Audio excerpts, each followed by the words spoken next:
accorder 60 secondes de votre vie au Seigneur? Vous le faire dès maintenant en partageant cette vidéo.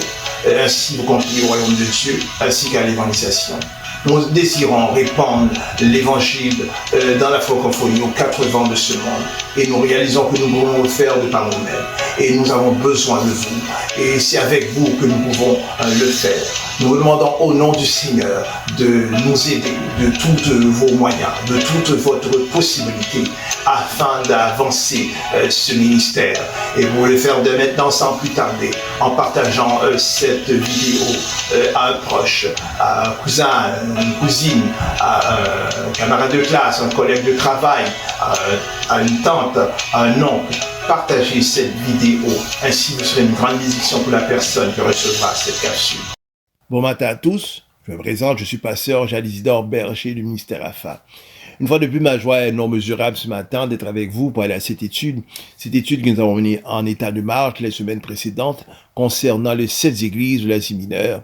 Et nous en sommes ainsi étendus sur la question de la vie d'aquarium dans laquelle que chaque enfant de Dieu, chaque serviteur et servant de Dieu, impérativement est appelé à mener cette vie. Et nous avons jeté des bases lors de la capsule précédente et ce matin, nous faisons suite à cela. Nous allons ce matin porter un regard sur l'église de Pergame, alors que les capsules précédentes, nous sommes étendus sur l'église d'Éphèse, Smyrne, Philadelphie, etc. Et ce matin, avant d'aller porter un regard sur cette église, il est que le Seigneur alla, dans sa sélectivité, alla faire la rétention de ces 7 églises. Ce n'est que dans ce pourtour qu'il ait eu seulement ces églises, et ces 7 églises, il y a eu d'autres églises, des églises grands en taille et en dimension, mais toutefois le Seigneur alla à la rétention de ces 7 églises parce que il y avait la question, de toute évidence, la question de vie d'aquarium, et quelques églises parmi ceux-là ne menaient pas cette vie. Mais principalement, le Seigneur alla faire la rétention de ces églises afin que ces églises soient pour nous une école, soient pour nous un chapeau d'enseignement, afin que nous puissions tirer des exemples au travers de ces églises. Et ces églises ainsi va refléter chaque période dans l'histoire de l'Église, allant du jour de la Pentecôte jusqu'à aujourd'hui. Et portant un regard sur l'église d'Éphèse, l'église d'Éphèse occupe la période de l'église primitive qui était au 1er siècle, et alors que l'église de Smyrne occupe la période de l'église persécutée. Et nous sommes toujours au 1er siècle, allant jusqu'au 4e siècle. Et ensuite, il y a l'église de Pergame. Cette église encore existe toujours sous le nom de Pergama, et tout comme l'église de Smyrne que nous venons de voir. Et cette église ou encore ces églises existent toujours. L'église de Pergame occupe la période de l'église de Constantin. Il est que Constantin, alors qu'il est l'empereur de Rome, voyant la montée en popularité du christianisme, va maintenant affreindre sa conversion. Pourquoi? Parce que tout au moment de son règne, il n'a pas reçu le baptême. Et il va recevoir le baptême alors il est sur son lit de mort. Alors, toujours encore de son règne, il va donner un aspect légal au christianisme. Et de même, de pareil type, il va ainsi donner cette même autorité au culte païen. Et voyons maintenant cela, les prêtres païens qui occupaient les temples, voyant cela, maintenant, ils vont jusqu'à changer leur fusil d'épaule et maintenant allant s'emparer du titre de chrétien et afin de pouvoir ainsi s'insérer dans les églises. Et au moment qu'ils s'insèrent dans les églises, ils vont délaisser leur temple, mais toutefois, ils viendront à l'église avec de la théorie lourde, c'est-à-dire avec toute forme de statue et toute forme d'objet idolâtre. Et c'est ainsi qu'ils vont maintenant s'introduire dans l'église. Et l'église de Thyatire, c'est l'église de la période de l'église romaine. Et nous sommes au 6e jusqu'au 15e siècle. L'église romaine, ceux qu'est cette église, eh bien, c'est une réplique parfaite de l'église de l'ère de Constantin. Mais toutefois, ils vont rehausser à leur époque toutes les rites trouvés au moment de l'église au temps de Constantin. Donc, ils vont rehausser cela par la présence omniprésente des statues au sein de l'église et toute forme de choses d'adoration païenne. Et cette église, l'église de Thyatire, existe encore. Et l'église de Sardes, c'est l'église qui occupe la période de l'église réformée, avec, bien entendu, comme de tête d'affiche, Martin Luther. Nous sommes au 15e et au 17e siècle. Il y a l'église de Philadelphie, et encore, qui existe toujours. Et cette église occupe la période de l'église évangélique et missionnaire. Et nous sommes dans la période du 18e, allant jusqu'au 19e siècle. Et il y a ainsi l'église de la Odyssée, cette période qu'occupa cette église. C'est l'église que nous pouvons dire, ou plutôt la super église œcuménique, et qui est du 20e siècle. Que signifie l'œcuménisme? L'œcuménisme, c'est simplement que toutes les religions vont s'entendre sur un but commun afin d'établir une religion commune. Et maintenant, qu'en est-il de l'église de Pergame? Le Seigneur envoya ces 7 lettres aux 7 pasteurs des églises dans laquelle se trouvait l'église de Pergame. Et le Seigneur de sa lettre, alors expédié à cette église, dit « Je sais où ce que tu es. Tu es où se trouve le trône de Satan. Car le temple de Zeus de Pergame, occupait ces mêmes territoires que l'église de Pergame. Et selon la mythologie grecque, Zeus est le roi des dieux. Et nous avons devant nous une erreur tout à fait grotesque.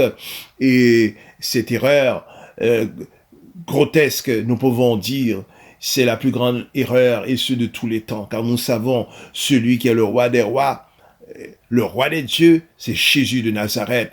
Non seulement qu'il est roi des rois, il est roi des princes et il est le Seigneur des seigneurs. La ville de Pergame appartient à la province romaine qui est le Mysie. Après l'an 133 avant le Christ, après la mort d'Attal, ce royaume est maintenant dissoute et sera devenu ainsi la capitale romaine d'Asie proconsulaire. Et de ce contrée, on trouvera le temple de Jupiter. Et le temple de Jupiter qui est assis sur l'appellation du temple de Optimus Maximus. Et Jupiter, il est que selon Actes 14, 12, alors que l'apôtre Paul faisait la route avec Barnabas, il rencontra cet homme impotent de naissance. Et l'apôtre Paul, voyant cet homme, avait la foi pour recevoir la guérison. Eh bien, l'apôtre Paul disait d'une voix forte à cet homme, lève-toi sur tes pieds. Et à l'instant même, cet homme se tenait sur ses pieds et marcha.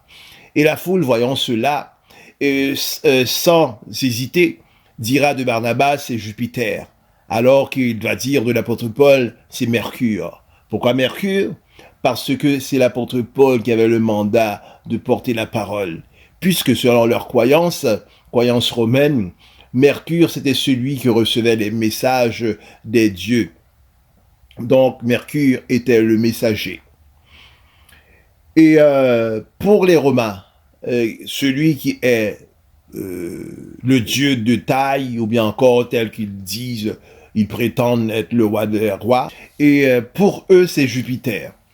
Alors que pour les Grecs, c'est Zeus, de toute évidence, et pour les Gaulois, c'est Aramis, et pour les Germains, c'est Thor.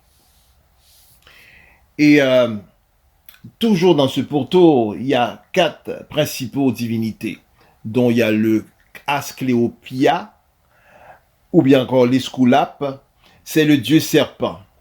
Et ce serpent que nous observons enroulé autour de ce bâton qui est le symbole emblématique de la médecine d'aujourd'hui. Et il est que jadis, à l'époque, les prêtres allaient pour passer la nuit à ce temple afin de recevoir des songes. Et les médecins de l'autre côté allaient ainsi à ce même temple pour passer la nuit afin de pouvoir recevoir des révélations concernant des médicaments. Il y a ainsi, nous trouvons ainsi Zeus, dont l'autel a la forme d'un trône.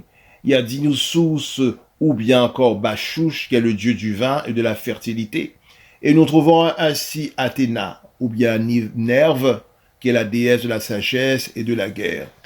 À côté de tous ces cultes d'idoles, nous trouvons le culte des empereurs qui domine.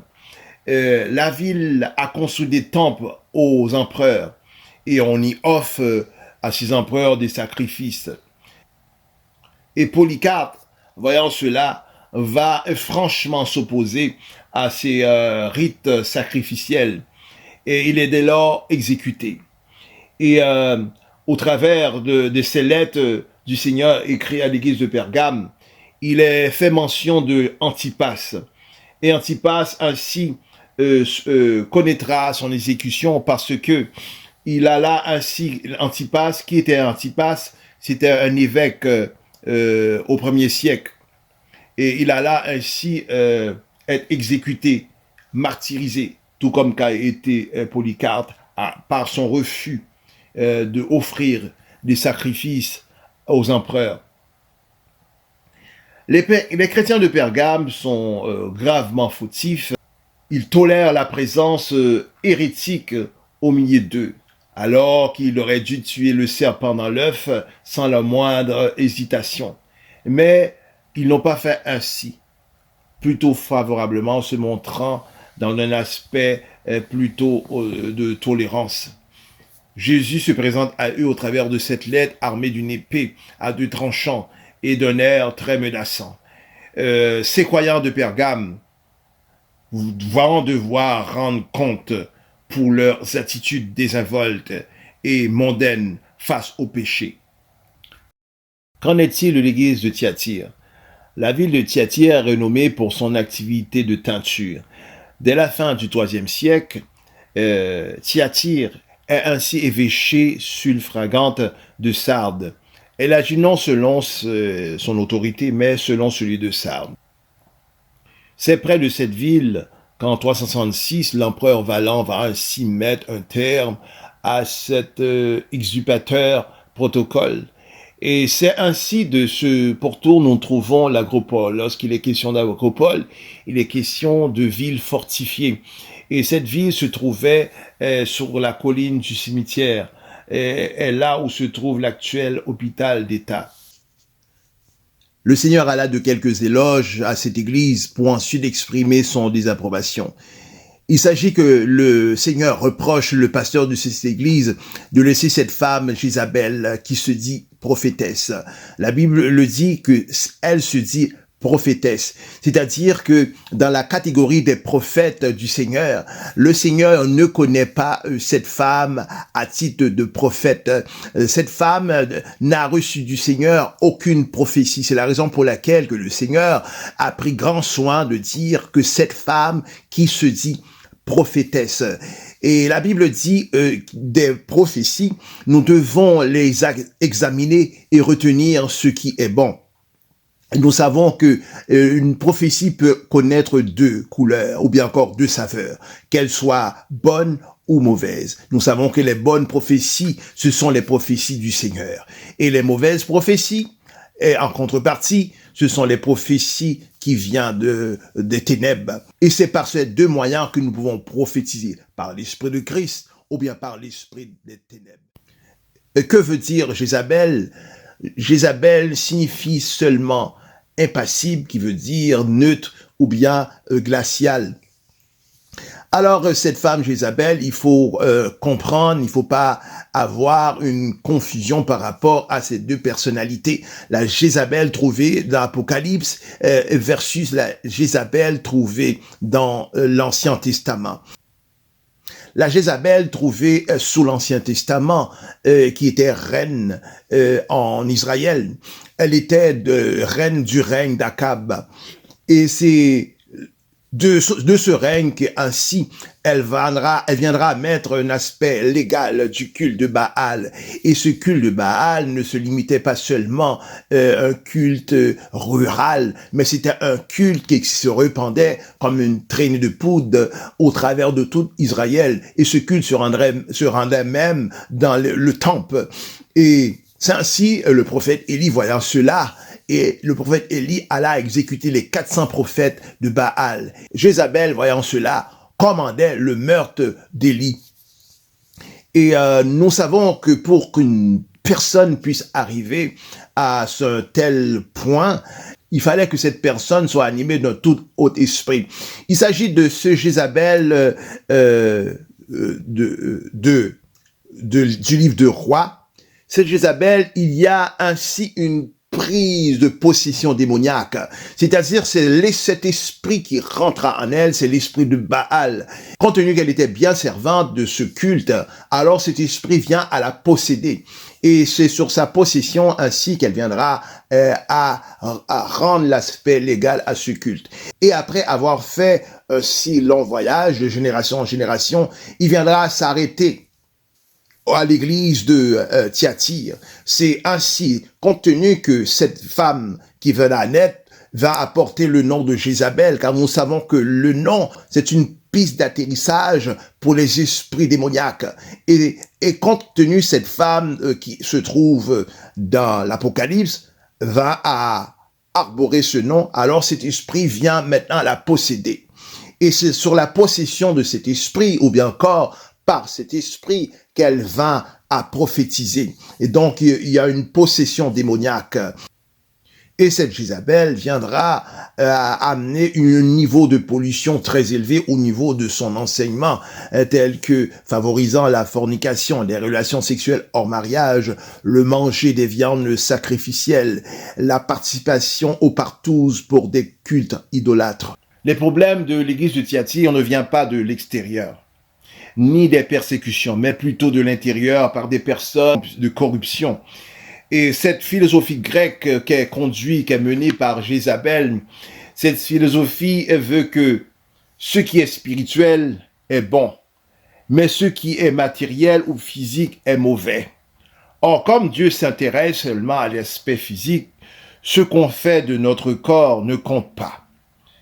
C'est ce que enseignent les Nicolaïtes, ce que le Seigneur va réprimander cette église, qu'il y a des gens qui pratiquent le culte des cultes ou bien encore des principes des Nicolaïtes. Selon Jézabel, les chrétiens peuvent commettre des fautes puisque Dieu, dans sa grâce infinie, sera conduit à les pardonner. C'est oublier que l'apôtre Paul, dans toute sa hauteur, s'est élevé contre de tels raisonnements. Et l'apôtre Paul a ainsi dit, que dirons-nous maintenant? Persisterons-nous dans le péché pour que la grâce surabonde? L'histoire nous rapporte bien tous ces réprimandes. Thyatire, cette église n'a pas bronché et n'a pas changé de cap. Bien au contraire, elle a plutôt adhéré au culte monothéisme, qui est une hérésie dirigée par un faux prophète qui prétend recevoir de nouvelles révélations du Seigneur. Cette arrogance, nous le trouvons encore aujourd'hui dans l'Église. L'histoire rapporte que Thyatire fut jugé par Dieu et qui a mis fin à son existence à la fin du Xe siècle. C'est ainsi, mes chers amis, que l'Église a été infiltrée depuis le IVe siècle sur Constantin. Et c'est la raison pour laquelle, encore ce matin, je vous invite à examiner toutes choses. Et à examiner toutes choses, à s'examiner ainsi soi-même. Et nous savons au travers des siècles, depuis le IVe siècle, de ce moment d'infiltration de l'Église par toutes sortes de prêtres, par toutes sortes de faux frères qui viennent sous la couverture du chrétien. Et nous savons qu'aujourd'hui, pour nous, il est quasi impossible de dissocier, de mettre une séparation entre le vrai serviteur du Seigneur et le faux. Et pourquoi? Parce que au fil des temps, ils ont perfectionné la vie pastorale, ils ont perfectionné leur comportement pastoral, Donc, c'est la raison pour laquelle, pour nous, il nous est quasi impossible de les dissocier. Mais toutefois, le Seigneur a dit, voyant cela, le Seigneur a dit de les laisser croître ensemble. Laisser croître ensemble l'ivraie ainsi que le bon grain. À la fin des temps, le maître de la moisson, qui est le Seigneur, arrivera à les séparer. Et nous savons que le Seigneur arrivera parfaitement à les séparer, car nous savons que le Seigneur, c'est le seul capable de séparer esprit et âme. Et voyons cette complexité dans la séparation de l'esprit de l'âme. Nul être n'a la position, n'a la capacité de séparer l'esprit et l'âme. Seul le Seigneur. Et ainsi, à cause de cela, nous pouvons parfaitement croire que le Seigneur, à la fin des temps, arrivera à séparer le bon grain de l'ivraie. Donc, c'est ainsi que nous devons nous montrer vigilants, examiner toutes choses, car l'Église est très contaminée. L'Église aujourd'hui offre un évangile de pollution par ses faux frères qui ont infiltré l'Église. Et nous voyons ainsi, à cause de cela, et avec des mouvements par des travaux occultes, arrivent à conduire le peuple de Dieu et le grand noyau. Et même, ils arrivent même, si n'est la grâce de Dieu, ils arriveraient même à infecter le petit noyau. Et c'est la raison pour laquelle que les enfants de Dieu aujourd'hui aiment courir des messages qui parlent de la prospérité et courent les messages qui parlent des cultes de la personnalité. Et bien, lorsqu'il est question de vie d'aquarium et vie de sanctification, et ces messages tombent sur leur dos tels que la pluie sur le dos d'un canard. Et ils préfèrent plutôt courir ces autres messages. Et c'est ainsi que nous voyons l'Église infiltrée par toutes sortes de choses. Les cultes aujourd'hui à l'Église sont devenus des cultes mondains. Et nous voyons toutes sortes de choses du monde rentrer dans l'Église. La musique qui est chantée dans le culte d'adoration sont des rythmes mondains. Nous voyons ainsi, de toute évidence, la prédication, ce sont des messages qui nous conduisent à nous attacher à la chair plutôt qu'à nous attacher à l'esprit. Le message qui est tenu par nos pasteurs aujourd'hui, c'est le même message qui était tenu jadis dans le culte de Thyatire. Jézabel maintenait dans cette église le culte des Nicolaïtes, c'est-à-dire que la portée était mise sur la chair plutôt que sur l'esprit. Que c'est ce même message que nous sommes exposés dimanche après dimanche. C'est le message de la postérité et le message du développement de soi, ou bien encore de se faire grand dans ce monde. Au sein des cultes, nous voyons cet esprit du monde, l'esprit de la nuit maintenant s'emparer de l'Église. Au moment qu'ils tiennent les cultes, les cultes sont tenus dans les ténèbres, ils font promouvoir des lumières, des jeux de lumière tels que nous trouvons dans les boîtes de nuit, tels que nous trouvons dans les clubs. Et c'est cet esprit de la nuit maintenant qui envahit l'Église. Et tout cela, ces ténèbres qui sont à l'Église, c'est un mouvement tranquille, écuménique. C'est l'émergence de cette religion à venir, cette coalition qui se fera, dans laquelle que toutes les églises se mettront ensemble pour former une seule église. Donc ce mouvement maintenant par les jeux de lumière à l'église, c'est un mouvement tranquille du mouvement écuménique à venir. Et donc, il y a plusieurs pasteurs qui sont parfaitement savants de ce qu'ils font au travers lorsqu'ils tiennent les cultes dans les ténèbres. Et les autres, ceux qui sont du petit noyau, qui ne sont pas au parfum de cela. Et ce matin, le Seigneur vous le dit ce matin, d'allumer la lumière, car en Dieu, il n'y a point de ténèbres. Et nous parlons d'examen de soi. L'examen de soi, à savoir si nous vivons entièrement, nous vivons impérativement la vie d'aquarium. Et nous savons qu'aujourd'hui, les chrétiens préfèrent vivre une vie chrétienne à l'anglaise, c'est-à-dire de faire ce donc qui leur plaise. Et bien toutefois, le Seigneur nous appelle à vivre cette vie d'aquarium, une vie limpide, que nous soyons toujours des enfants du jour, et que nous soyons toujours prêts pour cet enlèvement à venir. Je vous dis ce matin, écoutez ma voix. Si nous ne pouvons pas, de cette ère que nous sommes, car la Bible dit que l'Église a reçu l'esprit de la Pentecôte, qui est l'esprit de Christ. Si nous avons reçu l'esprit de Christ, cet esprit, c'est un esprit que la Bible, le Seigneur a dit aux 12, vous recevez une puissance, cette puissance que les 12 ont reçue au niveau de cette chambre haute au jour de la Pentecôte. C'est un esprit de puissance, c'est un esprit qui leur donne force, c'est un esprit qui sont en eux. L'esprit de Christ leur donne d'avoir une arrogance spirituelle, de se tenir dans tout lieu, de lever la voix, de prier et de s'identifier portant le titre de chrétien. C'est ça l'esprit de Christ les a donnés au moment du jour de la Pentecôte. Et cet esprit se trouve en nous. C'est par cet esprit que nous pouvons vivre cette vie d'aquarium.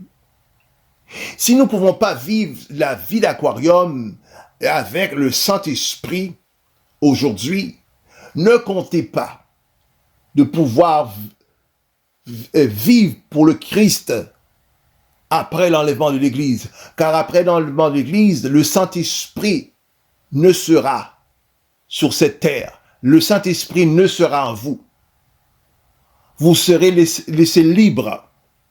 Vous serez laissés à vous-même pour pouvoir offrir une résistance au péché. Ce péché qui viendra maintenant à anéantir ce monde de demain. Et c'est à mal comprendre les chrétiens, ou bien encore tout homme, toute femme, lorsqu'ils se présentent au magasin pour, exemple, acquérir des bijoux de valeur. Ils vont arriver à ce magasin. Ils poseront la question au préposé pour s'assurer de faire le choix d'un bijou qui sera durable, un bijou de qualité. Et c'est ainsi qu'ils feront lors de l'achat d'un véhicule, se présentera au concessionnaire de voiture, demandera le vendeur de le conduire à l'achat du véhicule qui présentera une fiabilité, un véhicule qui se montrera durable. C'est ainsi qu'ils feront, ils iront jusqu'à débourser des sommes incalculables pour s'assurer de faire l'achat des choses durables. C'est ainsi qu'ils feront à l'achat d'une maison, la première maison, la deuxième, la troisième maison, ainsi de suite. Ils s'assureront que cette maison, au niveau structural, est dans des conditions parfaites et qu'elle sera durable. Mais alors que nous courons vers les choses durables de ce monde, mais toutefois, la chose qui est durable et même plus que durable, qui est même éternelle, c'est cette vie, la vie éternelle que le Christ nous offre. Et cette chose durable, mais toutefois, nous refutons cette vie durable que le Seigneur nous offre. Nous préférons nous attacher à ces choses que nous croyons durables. Nous croyons durables les voitures, les maisons, la carrière, les diplômes. Nous croyons durables toutes ces choses. Alors que ces choses, la Bible dit, quoique nous le percevons durable, mais aux yeux du Seigneur, le Seigneur les a déjà donné un échéant. Le Seigneur, disant toutes ces choses, ce sont des choses temporaires. Les choses que nous courons, ces choses qui nous réveillent le matin pour que nous puissions aller au travail afin de pouvoir courir à l'achat de ces choses. Ces choses ne sont que pour un temps bien limité. Ces choses sont des choses non durables, mais nous devons plutôt opter à aller octroyer cette vie durable, cette vie qui dépasse toute durabilité, cette vie éternelle que le Seigneur nous procure. Et nous devons ce matin, pour cela, vivre cette vie d'aquarium. La Bible dit, sans la sanctification, alors personne ne verra le Seigneur. Donc, là s'arrête cette étude sur les 7 églises de l'Asie mineure. Donc, mes chers amis, l'heure est venue de se quitter. Nous serons ensemble la semaine prochaine, Dieu voulant. D'ici là, veuillez partager la vidéo afin de pouvoir contribuer à l'évangélisation. Veuillez appuyer sur la cloche de notification afin de pouvoir consulter la vidéo lors de sa mise en ligne. D'ici là, que Dieu puisse bien vous garder. C'est Pasteur Jade qui vous dit à la prochaine.